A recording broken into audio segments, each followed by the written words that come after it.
The state of Jammu and Kashmir, once known as paradise on earth for its pristine natural beauty, snow-capped mountains, lush green meadows, world-famous lakes and flowing rivers, has been turned into hell for the people of Kashmir for the past 7 decades.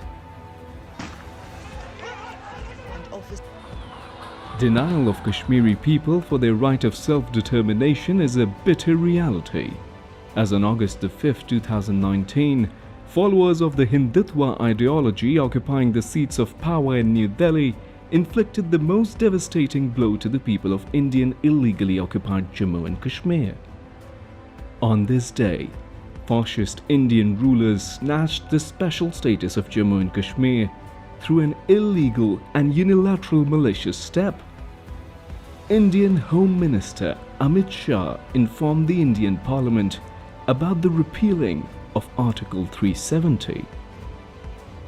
The purpose of repealing Article 370 was to take full control of occupied Kashmir and to keep the world in the dark. The valley full of colors was cut off from the rest of the world through a lockdown and imposition of round-the-clock curfew. Thousands of additional Indian armed soldiers were deployed in Kashmir Valley, followed by the worst of lockdowns, illegal arrests and brutal killings of innocent Kashmiris. The cries of the oppressed Kashmiris were buried somewhere under the boots of the Indian soldiers. After the unilateral decision of inflicting heavy blows on the special status of occupied Kashmir, the Indian efforts to impose this decision by force and to further divide the valley are still going on today. Now is the time for the world to know what is the reality of Indian barbarism on the oppressed Kashmiris. India's hardline Hindu nationalist Bharatiya Janata Party had been wanting for a long time to tear down all special protective measures regarding Kashmir in the Indian constitution.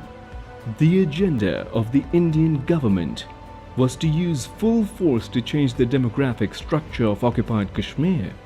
Under this sinister plan, hardline Hindus were being shifted to occupied Kashmir on a permanent basis, so that when a referendum is held under the United Nations regulations, Kashmiri Muslims tend to be a minority and the Valley of Kashmir is easily merged with India. 5 August 2019 aims at changing democratic Muslim character.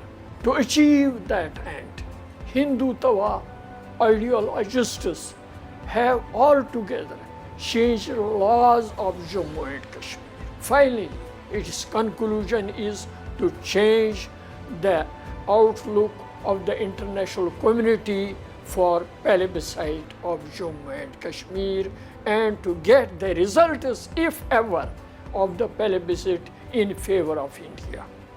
In occupied Kashmir, people of all ages, young and old, women and children, refused to obey the Indian orders and took to the streets in protest against India's abrogation of Article 370 and 35A, which granted the special status to Indian illegally occupied Jammu and Kashmir.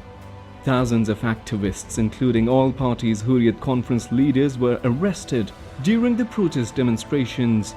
Hundreds of innocent Kashmiris were martyred and thousands injured. Since August 5, 2019, till today, the fundamental human rights of the Kashmiris have been completely usurped and repression is rampant in the region. Mobile phones, internet service and landline service have also been suspended across the state since the day. Occupied Kashmir has been virtually turned into a prison. Media representatives are barred from working and the local newspapers have been forced to stop printing. As soon as the first patient inflicted the coronavirus infection and was identified in Kashmir on March 19, 2020, the lockdown has further tightened. During the 2 years, Kashmiris have been shocked by devastation caused by the pandemic in India, and they have been confined to their homes due to the double lockdown. There was already a military lockdown here in Kashmir since August 5th. And then when this corona came, it was like a lockdown within a lockdown. The communication blockade, first of all, it had completely silenced a majority of the population of Jammu and Kashmir. An entire population being pushed behind an iron wall. What the government is trying to do is to tell an entire population that we are in control of your lives. What changed after August 5 is the level of intimidation. It is for the first time that police has taken over the control of journalism and journalists in Kashmir, and they ensure that no journalist moves from the government narrative and no journalist tries to do inconvenient journalism. India has not been able to silence the voices of Kashmiris for the last 7 decades. And Pakistan has not taken a step back from its unflinching support for the Kashmiri cause. The blood of the oppressed Kashmiris will never go in vain. No matter what India does, the freedom movement of the occupied Kashmir will continue, and the dream of freedom of Kashmir from India would become a reality.